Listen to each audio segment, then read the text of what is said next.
изъявили желание употребить в пищу бомж-пакеты. Где-то неподалеку здесь проживает срун обыкновенный. В принципе, видите.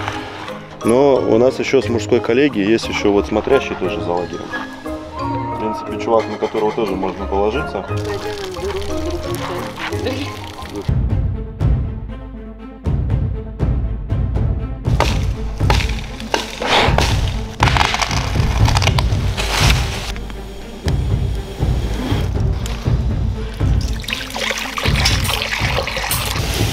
Ага. Хорошо. Если что, вы сейчас в данный момент просто наблюдаете воинскую тренировку.